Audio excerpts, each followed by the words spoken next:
Shikues të nderuar, ju përshëndes, jemi në minutat editarit informativ në RTS Gjirokastra, kundër të tjera sot të keni mundësinë të ndiqni.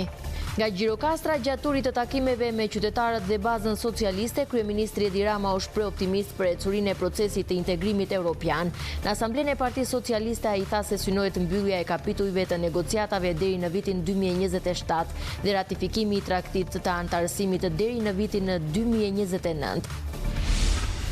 Qeveria do të rrisë financimet për startupet dhe për nxënësit e shkollave të apasionuar pas teknologjisë. Premtimi u bë nga kryeministri Edi Rama gjatë një bashkëbisedimi me të rinjt në Gjirokastër, ku ai foli për inovacionin dhe programin e startupeve.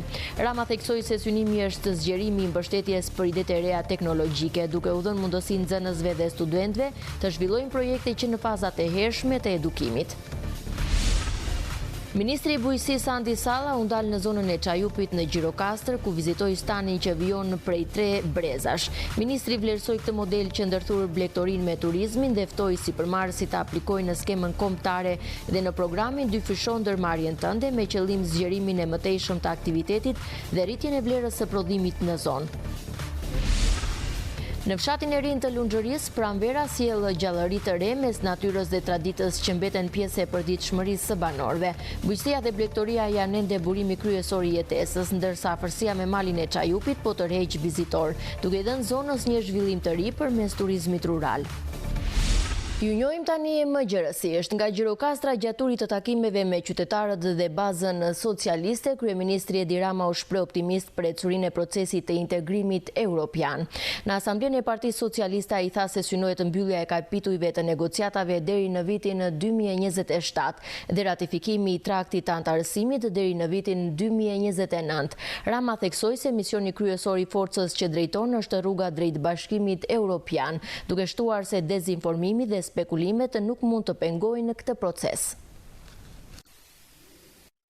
Kryeministri Edi Rama mori pjesë në Asamblenë e Partisë Socialiste të Shqipërisë në Gjirokastër, ku qendra e diskutimit ishte procesi i integrimit evropian. Rama theksoi se mbyllja e negociatave me Bashkimin Evropian është një rrugë sfiduese dhe thelbësore për të ardhmen e vendit, ndërsa boshti kryesor i këtij procesi mbetet Partia Socialiste, e cila mban përgjegjësinë ekzekutive dhe legjislative në këtë etapë vendimtare.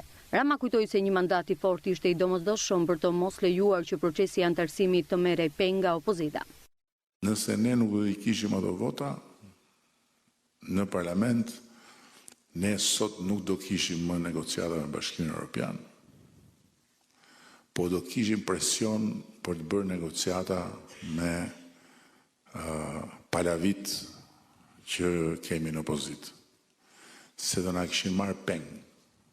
Do na kishin marrë peng në emër të integrimit. Them këtë për të pasur parasysh të gjithë që kur thosha na duhet një mandat më i fortë se ai më përpara, shikoja pikërisht ato që vinin më pas. Dhe jo pushtetin tim, jo ndonjë ambicje timen për të marrë më shumë karrige në parlament, por thjesht dhe vetëm misionin tim dhe tonin për të mos lejuar që procesi i antarësimit të Shqipërisë në Bashkimin Evropian të merret peng nga askush, dhe për të çuar deri në fund një mision që është një mision historik, por që njëkohësisht është edhe një mision thelbësisht përmbajtësor për Partinë Socialiste të Shqipërisë. E këtu është shumë e rëndësishme që të gjithë ta kenë parasysh këtë gjë dhe të gjithë ta mbajnë në vëmendje çdo ditë peshën e këtij misioni dhe rëndësinë e Partisë Socialiste në këtë mision, duke pasur parasysh që përveç familjes tonë politike dhe atyre që ne na e dhanë mbështetjen për ta çuar deri në fund këtë mision, të gjithë të tjerët jo janë kundër nesh, se kundër nesh është normale se jemi në një vend demokratik edhe s'do jemi të gjithë dakord, po janë të fiksuar për të bërë çdo gjë dhe për të nxjerrë çdo gjë nga goja dhe për të derdhur çdo llum në rrugët e komunikimit, në kanalet e informacionit që të na pengojnë në këtë rrugë. Dhe këtu vjen nevoja që ne, Partia Socialiste, të bëhemi realisht një mur i pakalueshëm për dezinformacionin, një mur i pakalueshëm për gjithë ato që thuhen qëllimisht, liksisht, poshërsisht dhe pastaj hidhen në qarkullim për të çoroditur dynjan. Ne nuk jemi një forcë politike apo një organizat pa tmeta, pa gabime. Por ama, nga ana tjetër, ne nuk duhet lejojmë askënd që të hedhi poshtë dhe të mbuloj me palë gjithë atë punë të jashtëzakonshme që ne kemi bërë së bashku dhe që e ka sjellë Shqipërinë në këtë pikë ku është sot, që është pika më e mirë ku Shqipëria ka qenë ndonjëherë. Drejtuesja e Partisë Socialiste për qarkun Gjirokastër, Mirela Kumbaro, vlerësoi strukturat e Partisë Socialiste në të 7 bashkitë e qarkut, duke theksuar angazhimin dhe punën e bërë gjatë maratonës së takimeve me komunitetin, ndërsa nënvizoi rezultatin historik prej 29700 votash që rendit qarku ndër më mbështetësit në vend për socialistët, duke dëshmuar lidhjen e fortë me qytetarët dhe besimin e tyre në këtë forcë politike. Futemi tani në një moment të dytë, të 201 organizatat e Partisë Socialiste kanë mbaruar takimet e para, jo vetëm për të ri-energjizuar partinë, jo vetëm për të pasuruar radhët tona me antarësinë e re, por edhe për të folur për ato punët që i kemi kaq të rëndësishme, sepse përballë dezinformimit që sigurisht në një vend lirë si Shqipëria do bëj punë e vet, na duhet të kujtojmë dhe të sjellim vëmendje gjithë punët që janë bërë, me të cilat në një moment saktuar dhe fillojmë dhe mësohemi dhe na duken sikur erdhën vetë aty. Në fakt jo, janë punë që ka bërë Partia Socialiste, qeverisja e Partisë Socialiste, bashkitë e votuara nga komuniteti dhe të kandiduara nga Partia Socialiste, pra gjërat nuk ndodhin vetë, gjërat i bëjmë ne, po këtë duhet t'ia themi njëri tjetrit dhe duhet t'ia themi edhe gjithë njerëzve. Në disa prej bashkive ka filluar dhe faza e dytë. Kreu i qeverisë foli edhe për ritmin e reformave dhe detyrat e kalendarizuara që Shqipëria duhet të përmbush deri në fund të viteve 2027-2028 përpara ratifikimeve finale. Ai theksoi se vendi ndodhet sot në pikën më të mirë të zhvillimit ekonomik, duke kujtuar rritje nga 10 në 27 miliardë euro të prodhimit të përgjithshëm kombëtar, rritjen e investimeve të huaja nga 300 milionë në 1.6 miliardë euro dhe rritjen e të ardhurave për frym nga 3.000 në 11.000 euro. Rama solli në vëmendje edhe transformimin e turizmit nga 2 milion vizitor dikur që sipas tij shpesh përfshinin edhe shqiptarët në kthim në 12 milion turist real sot, duke theksuar se Gjirokastra është shembulli më i qartë i këtij ndryshimi. Në mbyllje, kryeministri Rama bëri thirrje që Partia Socialiste të mbetet muri pakalueshëm kundër desinformimit dhe të mbrojë punën e bërë për ta çuar vendin drejt antarësimit të familjes së madhe europiane. Qeveria do të rrisë financimet për startupet dhe për nxënësit e shkollave të apasionuar pas teknologjisë. Premtimi u bë nga kryeministri Edi Rama gjatë një bashkëbizetimi me të rinjtë në Gjirokastër, ku ai foli për inovacionin dhe programin e startupeve.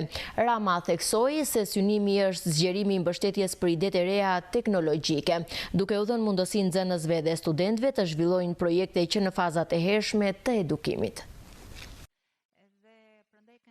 Kryeministri Edi Rama zhvilloi një bashkëbisedim me të rinjt në Gjirokastër ku fokusi ishte teknologjia, inovacioni dhe mundësitë që hapen përmes programeve të startupeve. Rama tha se qeveria do të rrisë financimet për këtë program dhe paralelisht do të ushtojë laboratoret smart në shkolla, ndërkohë shtoi se programi startupeve ka kaluar nga 40.000 në 1.500 aplikime, një rritje që e detyron qeverinë të zgjerojë fondet dhe të krijojë mekanizma të rinj për të mbështetur edhe nxënësit dhe studentët, papritur që ata të përfundojnë studimet. Jo vetëm që duhet shtojmë financimin për programin tonë të startupeve, por do duhet që të gjejmë rrugët që të rrisim financimin edhe për sa i përket pikërisht atyre që janë ende në shkollë apo në universitet. Pra papritur që të mbarojnë shkollën dhe universitetin. Dhe besoj që do ta fillojmë këtë me festivalin e ardhshëm, ku përveç çmimeve dhe vlerësimeve honorifike të shoqëruara me një kompjuter apo do duhet të gjejmë mënyrën se si të financojmë ato prototipe të paraqitura që kanë interes për të shtjelluar më tutje dhe kështu edhe ata që janë pas tyre, pra nxënësit në këtë rast ose në një rast tjetër studentët, të fillojnë të mendojnë ndryshe, jo thjesht për të fituar një garë mes bashkëmoshatarëve, por për të krijuar një produkt i cili të jetë i vlefshëm për tregun, sepse ajo që ka sjell teknologjia është një përmbysje e gjithë hierarkisë së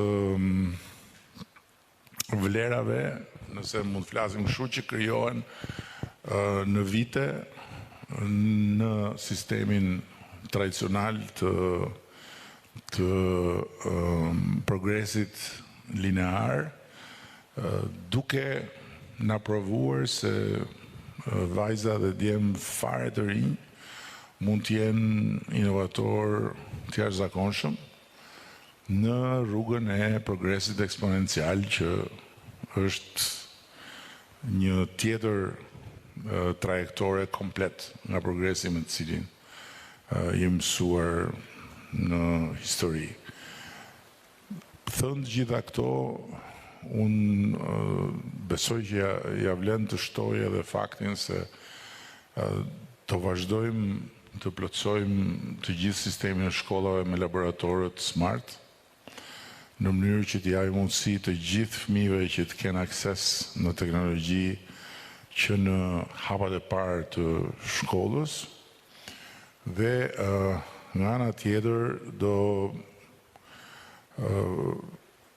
punojmë shumë fort për të investuar më shumë në inteligjencën artificiale, në qendrat e të dhënave digjitale me kështu me radhë. Ministri i Arsimit Mirela Kumbaro tha se tashmë në Gjirokastër po krijohet një mjedis i ri arsimor dhe teknologjik fal laboratoreve smart dhe programeve të inovacionit që po zbatohen në shkolla.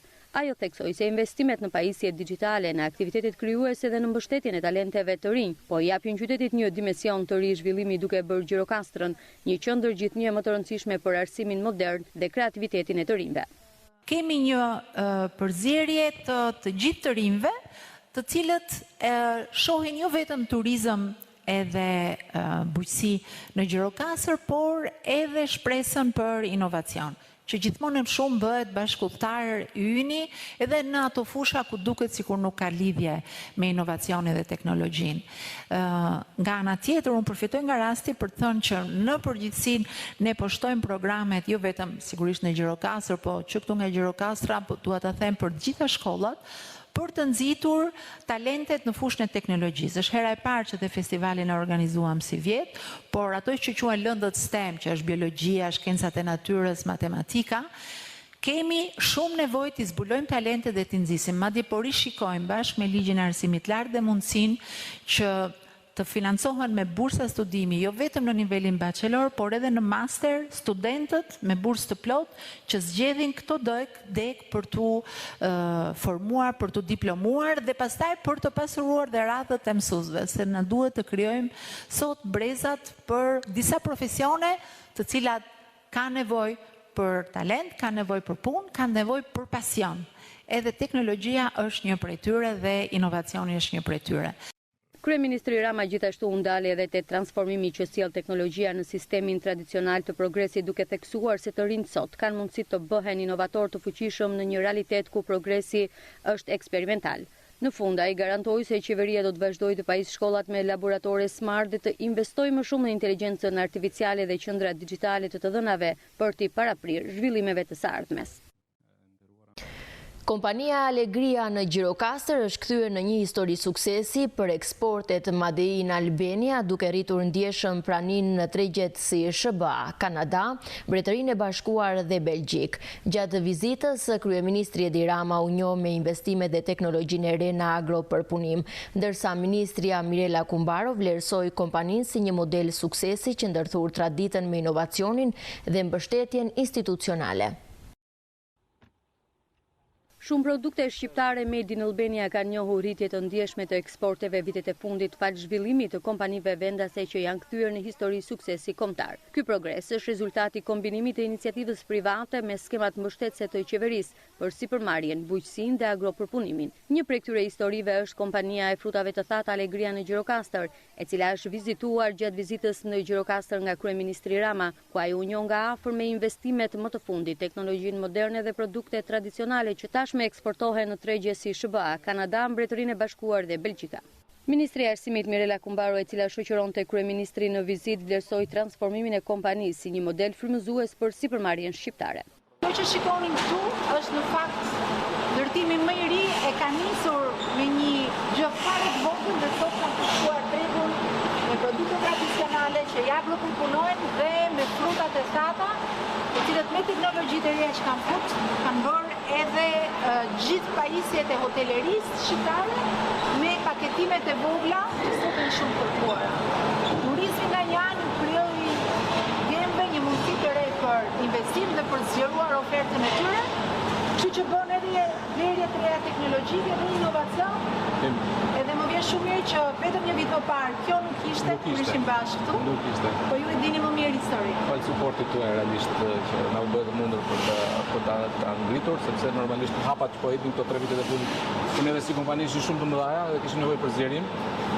Ne prum tregut brenda 3 viteve të fundit hyri si një format paketimi unik dhe që është nuk është tregu rajonal, që kanë pet, që frutat e thata ne i paketojmë në vazo plastike me easy open, dhe jemi të vetëmi në rajon, në gjithë Ballkanin, nuk ekziston këtë formati paketimi dhe së fundi vitin që kaloi ne kemi bërë një investim në një linjë prodhimi të kokoshkave të karamelizuara që prapë është risi për tregun shqiptar askush nuk e ka. Kemi filluar edhe prodhimin e saj prej 6 muaj dhe kemi pritshmëri nga tregu janë shumë të mira. Por baza gjithmonë është këtu, tek produktet tradicionale. Prodhojmë juftën, prodhojmë petkën, prodhojmë roshnicat, prodhojmë trahanan. Nga ana e tij, drejtuesi i kompanisë theksoi se rritja e shpejtë nuk do të ishte e mundur pa mbështetjen institucionale dhe investimet në teknologji dhe zgjerim tregu. Kemi shumë hotele, realisht që punojmë, që prodhojmë me emrin e tyre, punojmë me Melian, punojmë me Movenpikun, kemi shumë hotele të ndërmirë. Vetëm lajthin kemi çojmë në Amerikë. Kemi një partner shqiptar atje që merr lajthin kryesisht në këtë format paketimi, ndërkohë që eksportojmë të gjitha, jufkat, petkat, roshnicën, trahanan, ja eksportojmë. Kemi shumë ende, jo në volume të mëdha, po çojmë në Amerikë, çojmë në Kanada, çojmë në Angli, kemi filluarisht në Belgjikë. Sot kompania Allegria numëron mbi 4.000 klientë në vend dhe është e pranishme në sektorin e hotelerisë, ndërsa produktet e saj përfshirë lajtim vendase dhe bukfiqen tradicionale po fitojnë gjithnjë më shumë terren në tregjet e huaja. Ministri i Bujqësisë Andi Salla u ndal në zonën e Çajupit në Gjirokastër, ku vizitoi stanin që vijon prej 3 brezash. Ministri vlerësoi këtë model që ndërthur blegtorin me turizmin dhe ftoi sipërmarrësit të aplikojnë në skemat kombëtare dhe në programin Dyfishon ndërmarrjen tënde, me qëllim zgjerimin e mëtejshëm të aktivitetit dhe rritjen e vlerës së prodhimit në zonë.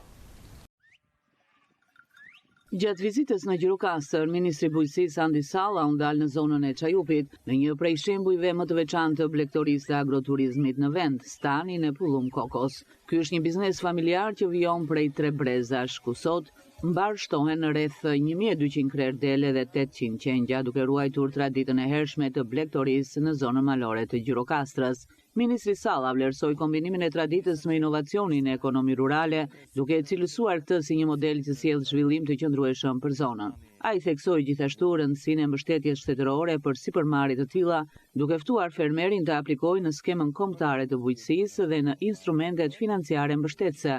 Përfshir nismën 2 fishon ndërmarrjen tënde.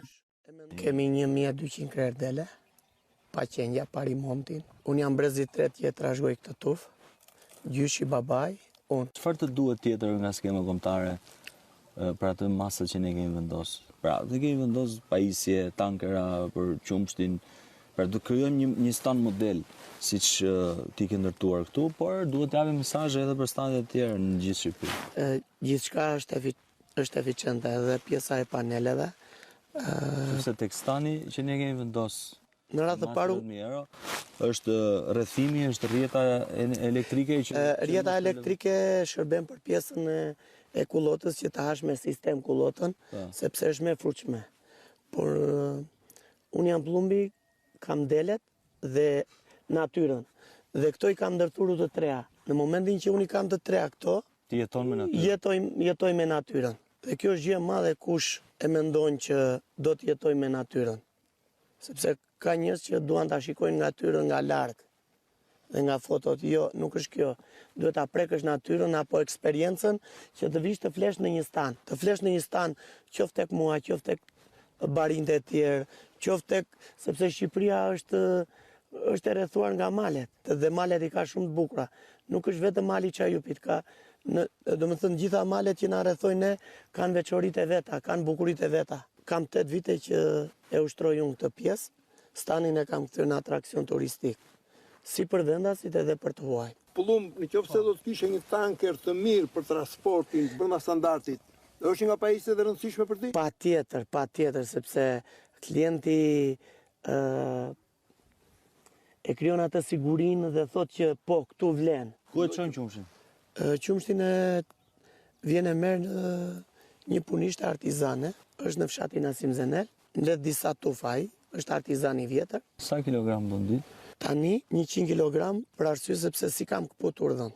Miel vetëm ato që kam therrur për kampingun. Në një janari, në 6 muajin e parë, ti do depozitosh tek tatimet faturat që ti shet qumshtin, mishin dhe do marrësh 10% të gjithë tyre. Po.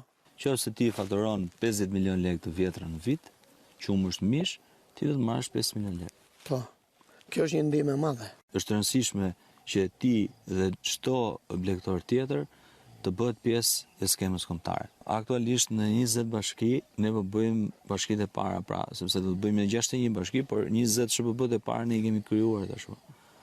Edhe do të kalojmë në gjithë bashkitë. Jemi duke punuar, grupi i punës nga Ministria ka filluar punën që të bashkohemi. Mbase ka një term që shqiptari është vrarë veshi kooperativ, por duke qenë të bashkuar, se cili prodhon vetë. Për interesin e produktit. Por e shet bashkë. Stani Çajupit po shndërrohet kështu në një shembull të suksesshëm të ndërthurjes së traditës me zhvillimin modern, duke tërhequr gjithnjë më shumë vizitorë dhe duke krijuar mundësi të reja ekonomike për zonën e Gjirokastrës. Turistët gjerman po vizitojnë gjithnjë më shumë Gjirokastrën të tërhequr nga historia, arkitektura dhe kultura e qytetit. Një çift nga Gjermania, Renata dhe Wolfgang, kanë zgjedhur të vizitojnë qytetin në këtë pranverë gjatë një udhëtimi në Shqipëri pas daljes së tyre në pension. Ata shprehen të impresionuar nga bukuria e Gjirokastrës dhe mikpritja e banorëve, duke cilësuar atë si një destinacion që ja vlen të vizitohet. Turistët gjerman po shfaqin gjithnjë më shumë interes për Gjirokastrën, duke e kthyer qytetin historik në një nga destinacionet e preferuara të tyre në Shqipëri, të tërhequr nga arkitektura karakteristike, kaldrëmet e vjetra dhe trashëgimia kulturore. Vizitorët nga Gjermania po eksplorojnë qytetin me kuriozitet të madh. Renata dhe Wolfgang, një çift nga Gjermania, kanë zgjedhur të vizitojnë Gjirokastrën këtë pranverë, duke përfshirë ata në udhëtimin e tyre të gjatë në Shqipëri. Ne po e vizitojmë Gjirokastrën në pranverë për shkak të motit. Për ne është moti bukur, sepse nuk na pëlqen nxehtësia e verës. Është hera e parë këtu. Kemi folur për këtë destinacion prej 2 apo 3 vitesh që duam të vim këtu. Vendosëm ta bëjmë këtë udhëtim tani, sepse të dy jemi në pension dhe kemi kohë. 6 javë po udhëtojmë së bashku. Do të qëndrojmë këtu në Gjirokastër për 2 ditë, sepse udhëzuesi ynë turistik na tha që është një qytet shumë i bukur. Më pëlqeu shumë rruga për në Kala, e bëm në këmbë dhe vetë rruga ishte shumë e bukur, vërtet e këndshme. Shqiptarët janë shumë të mirë. Nuk kemi pasur asnjë përvojë të keqe, përkundrazi. Të gjithë janë shumë të sjellshëm, të ngrohtë dhe shumë ndihmues, thjesht të mrekullueshëm. Ata tregojnë se ideja për të vizituar vendin ka qenë e hershme, por këtë herë e realizuan pas daljes në pension, duke pasur më shumë kohë për të udhëtuar dhe për të njohur kultura të reja. Sipas tyre, Shqipëria ka qenë një zbulim i këndshëm dhe i papritur, për shkak të mungesës së informacionit të mëparshëm. Shqipërinë kemi pasur dëshirë ta vizitojmë, por nuk e njihni mirë sepse informacioni ka qenë i kufizuar. Tani që po e zbulojmë vetë jemi shumë të surprizuar nga ajo që po shohim. Është një vend që na ka pëlqyer shumë dhe që po e njohim me kënaqësi gjatë këtij udhëtimi. Gjatë qëndrimit të tyre në Gjirokastër, çifti gjerman është shprehur i impresionuar nga qyteti i vjetër, kalaja dhe rruga që të çon drejt saj, të cilën e kanë përshkuar në këmbë duke e vlerësuar si shumë të bukur dhe të veçantë. Ata kanë vlerësuar gjithashtu mikpritjen e banorëve, duke i cilësuar shqiptarët si shumë të sjellshëm, të ngrohtë dhe ndihmues. Në përfundim ata shprehen se Gjirokastra dhe Shqipëria në përgjithësi janë destinacione që ja vlen të vizitohen dhe që do t'i rekomandonin me bindje të plotë. Mbi 300 maturantë të shkollave në bashkitë Gjirokastër e Libohov do t'ju nënshtrohen provimeve të maturës shtetërore që do të startojnë në 2 qershor.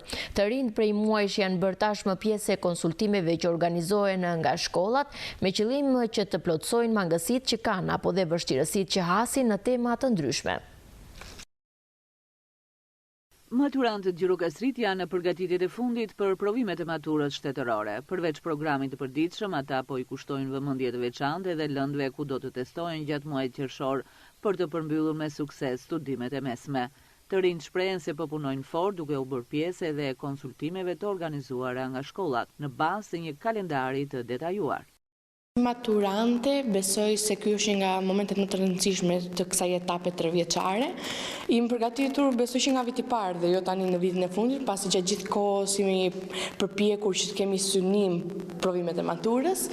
Është stresuese, është pak stresuese, është pjesa e ndarjes nga miqt, një diçka e re.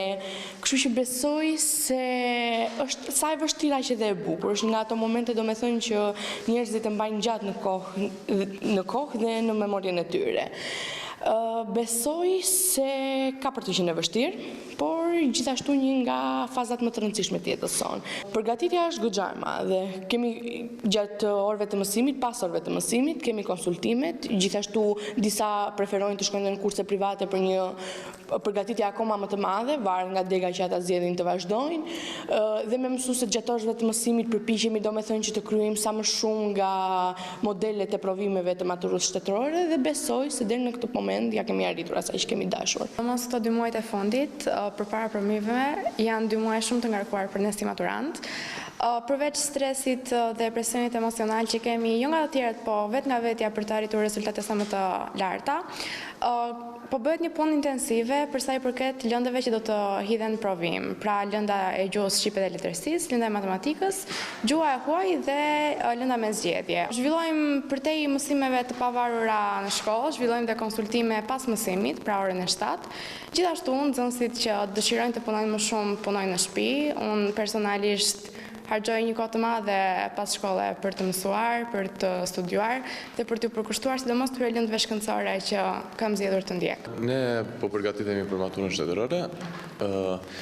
Është një etapë e vështirë gjatë rrugëtimit tonë këtu në gjimnazin Ciri Shablo, por mësuesit janë përpjekur të japin maksimumin e tyre për të na përgatitur dhe për të na bërë të ndjehemi mirë gjatë këtyre momenteve tona që jemi pak të stresuar, mund të themi. Patjetër që pas mësimit ne kemi dhe orët e konsultimeve për personat që duan të vazhdojnë ndjekin. Mendoj se kjo është ndihmë e madhe dhe me punën tonë të mësuesve dhe patjetër dhe të disa nxënësve që kanë preferuar të shkojnë në kushte private, mendoj se ne do të dalim më së miri në provimet e maturës shtetërore. Tashmë pothuajse shumica e tyre janë të qartë edhe mbi programet e studimit që do të ndjekin në shkollat e larta. Besoj se do të vazhdoj për fizik, nuk e di ende saktësisht, por kam zgjedhur për të hedhur provim psikologji dhe qytetari. Është pak e çuditshme, por është për pjesë më shumë note dhe përgatitje. Unë kam zgjedhur lëndën e biologjisë, sepse dua të vazhdoj degën e mjekësisë. Ndërkohë jam përqendruar edhe tek kimia dhe fizika, sepse kam për të zhvilluar edhe konkursin e mjekësisë. Unë personalisht dua të vazhdoj universitetin për informatikë ekonomike. Unë lëndët shoqërore kam zgjedhur në këtë vit, por provim do të edhe lëndën e ekonomisë. Gjatë këtyre kohëve jemi përpjekur të bëjmë dhe disa nga tezat përgatitore të maturës shtetërore dhe me rezultatet që po shohim, jemi në rrugën e dur. Provimet e maturës shtetërore 2026 do të startojnë më 2 qershor me gjuhën e huaj për të vazhduar me gjuhën shqipe dhe letërsinë në 9 qershor, matematikën në 16 dhe provimin me zgjedhje në 23 qershor. Në shkollat e Libohovës dhe Gjirokastrës janë në pritje të provimeve të maturës shtetërore mbi 300 të rinj. Në fshatin e rinj të Lunxhërisë, pranvera sjell gjallëri të re mes natyrës dhe traditës që mbeten pjesë e përditshmërisë së banorëve. Bujqësia dhe blegtoria janë ende burimi kryesor i jetesës, ndërsa afërsia me malin e Çajupit po tërheq edhe vizitor duke i dhënë zonës një zhvillim të ri përmes turizmit rural. Pranvera i ka dhënë më shumë gjallëri fshatit e rinj në Lunxhëri. Mes gjelbërimit dhe natyrës së pasur, ky fshat vijon të mbetet i gjallë fal lidhjes së fortë të banorëve me tokën dhe traditën. Fshati i rinj përbëhet rreth një 67 shtëpi. Ka një 300-400 banorë. Të gjithë janë të lidhur me punën. Këtu punohet të shumë bujqësia dhe blegtoria. Njerëzit në këtë periudhë merren me mbjellje. Mbjellën perimet, domate, speca, patlıgjane, edhe njëkohësisht bëhet edhe spërkatja e tyre. Pas kësaja vazhdoj me hadhin. Hadhis i bëjmë shumë shërbime. Hadhis i bëjmë harjen, i bëjmë spërkatjen, i bëjmë plerimet të gjitha me radhë. Ka shumë familje që na prodhimet që bëjnë, i marrën dhe i shpjejnë në qytet të tregu fshatar. Jetesa në fshatin tonë deri diku mirë është. Mirë është. Kemi njerëz që janë emigracion, kthehen te prindrit, vijnë, i shohën, i bëjnë. Kemi dhe pastaja në qytet që vjen punojnë. Kemi dhe njerëz në qytet që vjen punojnë. Ka të rinë në fshat. Të gjithë janë në punë të tyre. Në problemet e tyre, në hallet e tyre, të gjithë ndaja. Këtu fshati ka rini, ka gjallëri fshati, sidomos në dake, po të dalesh aty në mes të fshatit, ka njerëz. Bujqësia dhe blegtoria janë burimi kryesor i jetesës për familjet e zonës. Banorët tregojnë se puna në tokë dhe rritja e bagëtive mbetet baza e ekonomisë së tyre.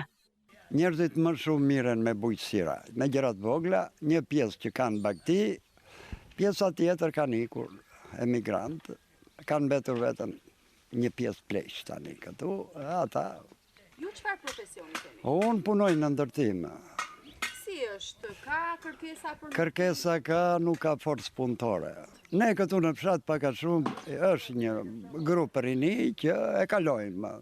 Dhe me punë dhe darkën në disa lokale që kemi këtu, nuk kalojmë keq, të thomi drejt, mirë kalojmë, jetën e bëjmë të mirë, me një ekonomi që kemi, me administrimin tonë, po mirë.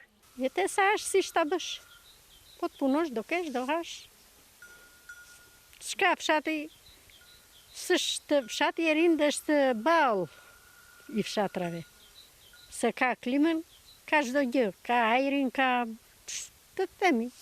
Afërsia me malin e Çajupit, objektet e kultit dhe mikpritja tradicionale, po e kthejnë Erindin në një destinacion gjithnjë e më tërheqës për vizitorët. To bujtina nuk kemi bë sot për sot, s'kemi bë, po që vizitor na vinë. Na vjen për shembull në qendër të fshatit, na vjen te kjo kisha që kemi këtu në mes të fshatit, kemi në krye të fshatit kemi një dylbe dhe vjen në Çajup, ku kthehen më të poshtë, atje është rruga drejtë dhe kthehen dhe atje. Ka vizitor.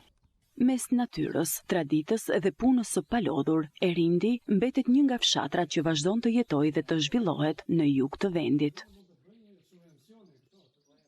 Ishim në minutat e ditarit informativ në RTS Gjirokastra. Unë ju falenderoj për vëmendjen, ju uroj shikim të këndshëm të programeve tona në vijim.